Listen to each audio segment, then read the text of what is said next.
Hello students, welcome to then class 98। हम लोग पढ़े हाई स्कूल प्राथमिक गणित भागवान वर्णों के लिए प्रश्नावली 11 को सॉल्व कर रहे हैं।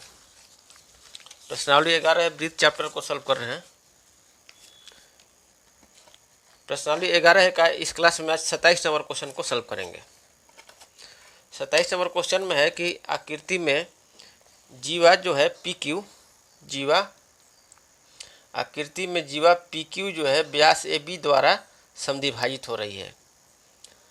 यदि ए क्यू समांतर है पी बी के, ए क्यू समांतर है पी बी के, तो दिखाएं कि पी क्यू भी वृत्त का व्यास है। ठीक है, तो संकेत में दिया हुआ है कि ए बी और पी क्यू का कटान बिंदु ओ है।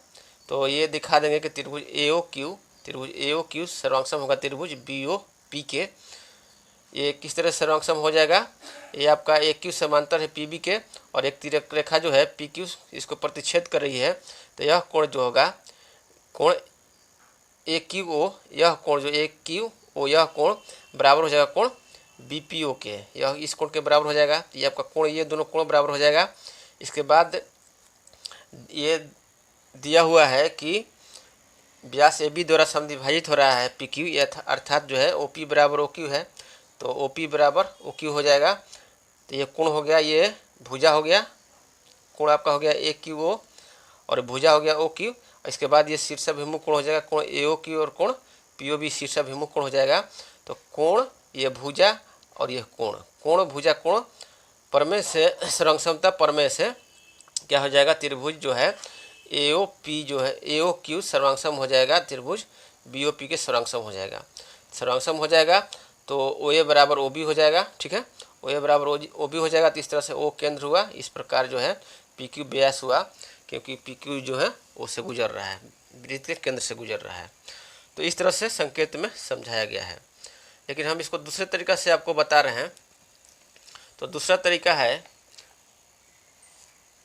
उसको शुरू करते हैं। दूसरा तरीका ये है कि शुरू करते हैं।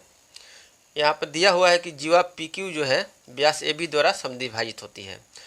तो सिद्ध करना है कि पी क्यू भी वृत्त का व्यास है, यही सिद्ध करना है। तो हम मान लेते हैं कि जीवा पी क्यू, थोड़ा देर के लिए मान लेते हैं कि जीवा पी क्यू जो है व्यास ए बी द्वारा आर पर प्रतिच्छेद होती है। मान लेते हैं थोड़ा देर के लिए कि यह जो पी क्यू जीवा है जो व्यास ए बी द्वारा इस बिंदु पर आर बिंदु पर प्रतिच्छेद कर रही है। ठीक है, यह आपका पी क्यू है। मान लेते हैं कि जीवा पी क्यू जो है व्यास ए बी द्वारा आर बिंदु पर यह प्रतिच्छेद हो रही है, आर बिंदु पर प्रतिच्छेद हो रही है। तो यदि हम ये दिखा दें कि ओ और आर एक ही बिंदु है, यदि हम ये दिखा दें कि ओ और आर एक ही बिंदु है, तो यह सिद्ध हो जाएगा कि पी क्यू जो है ओ से गुजरती है, जो कि वृत्त का केंद्र है। तो यहाँ पर दिया हुआ है कि व्यास ए बी है। अब लिखेंगे उत्पत्ति में लिखेंगे चूँकि ए बी व्यास है, दिया हुआ है चूँकि ए बी व्यास है, कि यहाँ पर लिख रहा है कि व्यास ए बी द्वारा समद्विभाजित कर रहा है। तो यहाँ पर परिभाषित किया गया है कि ए बी एक व्यास है, व्यास ए बी द्वारा यहाँ पर लिखा गया है। चूँकि ए बी व्यास है तो वह जो है केंद्र से ही होकर जाएगी, वृत्त के केंद्र ओ से होकर गुजर के जाएगी। ए बी व्यास है, इसलिए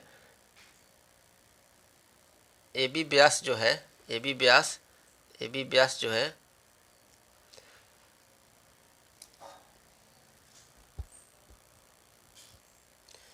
ए बी व्यास वृत्त के केंद्र ओ से होकर गुजर के जाएगी, वृत्त के केंद्र ओ से होकर जाएगी। इसलिए ओ ए बराबर क्या है? ओ ए बराबर तो ओ बी होगा ही, ओ ए बराबर ओ बी होगा ही, क्योंकि ओ बी वृत्त का व्यास है और वृत्त के केंद्र से होकर गुजर कर जा रही है। तो ओ ए बराबर ओ बी, इसको मान लेते हैं फर्स्ट समीकरण। ठीक है, अब जो हम माने हैं कि थोड़ा देर के लिए मान लिए कि पी क्यू जो है आर बिंदु पर प्रतिच्छेद कर रही है, और ये भी दिया हुआ है कि ए क्यू जो है समांतर है पी बी के, ए क्यू जो है समांतर है पी बी के।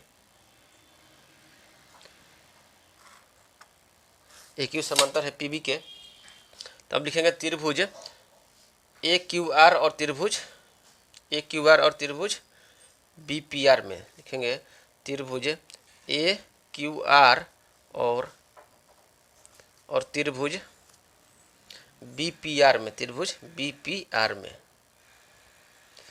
ए क्यू आर और त्रिभुज बी पी आर में, ये वाला त्रिभुज और इस त्रिभुज में थोड़ा देर के लिए हम मान लिए हैं कि यह बिंदु आर पर प्रतिच्छेद कर रही है। ठीक है, तो लिखेंगे ए क्यू समांतर है पी बी के, ए क्यू, चूँकि ए क्यू जो है समांतर है पी बी के, आपका यह दिया हुआ है, यह दिया है, इसलिए कोण जो होगा ए क्यू समांतर है पी बी के और पी क्यू जो है प्रतिच्छेद कर रही है, पी क्यू दोनों रेखाओं को प्रतिच्छेद कर रही है, दोनों समांतर रेखाओं ए क्यू और पी बी को प्रतिच्छेद कर रही है, इसलिए कोण ए क्यू आर जो है एकांतर कोण बराबर होगा कोण बी पी आर के, कोण बी पी आर के बराबर होगा।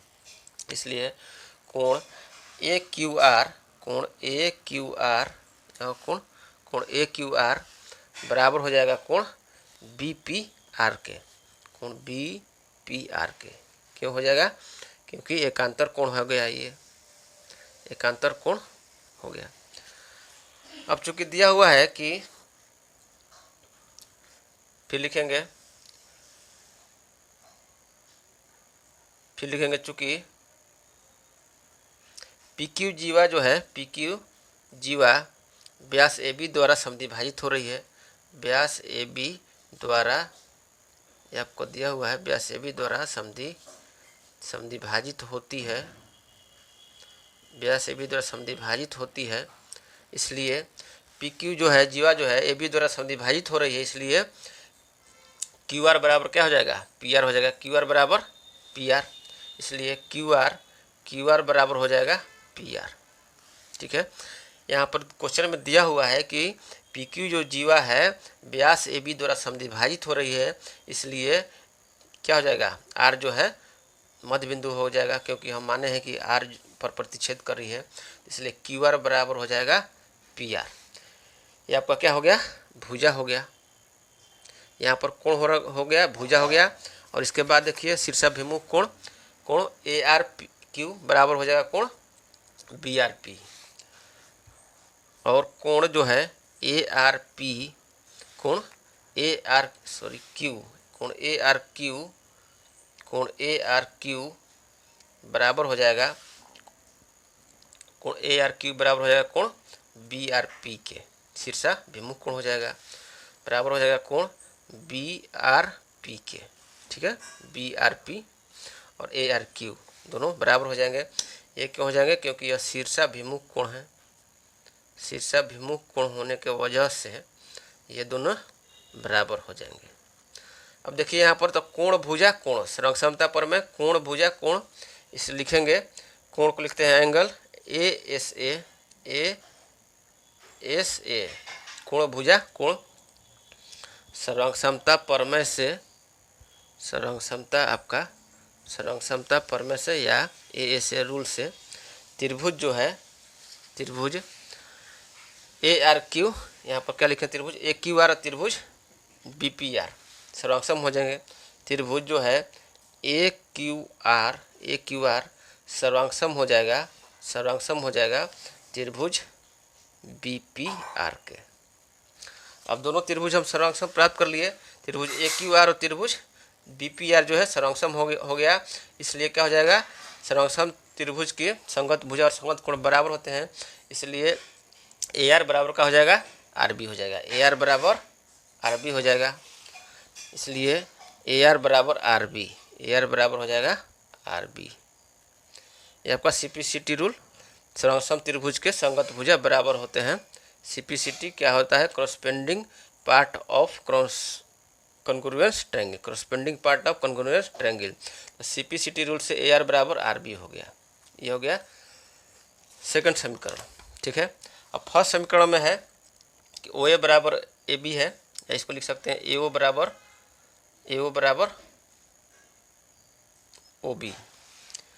अब लिखेंगे चूँकि समीकरण फर्स्ट से ए ओ बराबर है ओ बी, AO बराबर है OB के, AO बराबर OB है। और समीकरण सेकंड से AR बराबर हो गया RB। इसका अर्थ हुआ, फर्स्ट है कि AO बराबर OB है और समीकरण सेकंड से निकालिए कि AR बराबर RB के बराबर है। तो इसका अर्थ हुआ कि O और R जो है एक ही बिंदु है। इसका अर्थ ये हुआ कि O और R, अर्थात लिख देंगे यहाँ पर, लिख देंगे अर्थात O और R जो कि R माने थे कि बिंदु R पर प्रतिच्छेद कर रहा है, थोड़ा देर के लिए माने थे, उसको हम लोग सिद्ध कर दिए कि O और R जो है एक ही बिंदु है,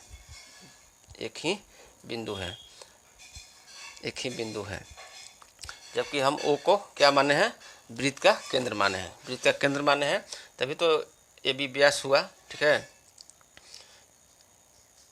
AB व्यास है और यहाँ पर मान लेते हैं, और AB व्यास है अर्थात O जो है वृत्त का केंद्र है, और O वृत्त का केंद्र है, यहाँ पर लिख देते हैं, और O वृत्त का केंद्र है।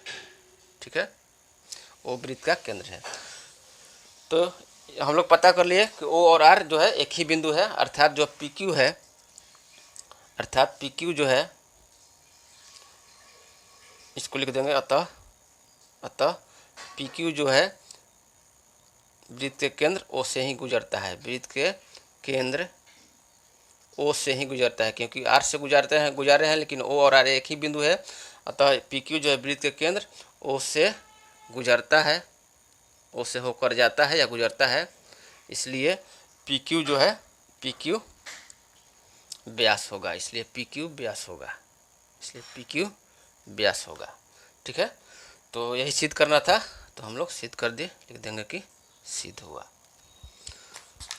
ठीक है, इस प्रकार जो है हम लोग 27 नंबर क्वेश्चन सॉल्व कर लिए। यहाँ पर हम मान लेते हैं कि PQ जो है R से होकर जाता है, और वृत्त का केंद्र हम मान लिए हैं AB व्यास है, चूँकि यहाँ पर दिया है कि व्यास AB है और वृत्त का केंद्र O है। ठीक है, यहीं पर मान लेते हैं, यहाँ पर मानने लिखें कि मान लें कि जीवा PQ व्यास AB द्वारा बिंदु R पर प्रतिच्छेद होती है, और O जो है वृत्त का केंद्र है, और O वृत्त का केंद्र है। ठीक है, O वृत्त का केंद्र है।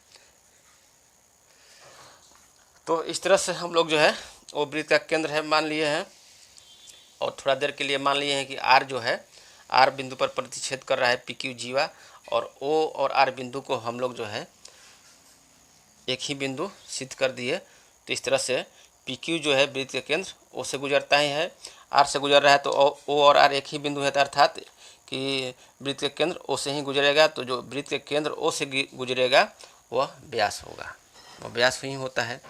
तो इस तरह से हम लोग सिद्ध कर दिए कि PQ भी वृत्त का व्यास है। अगले क्लास में जो है 28 नंबर क्वेश्चन को सॉल्व करके इस चैप्टर को समाप्त करेंगे। तब तक के लिए धन्यवाद।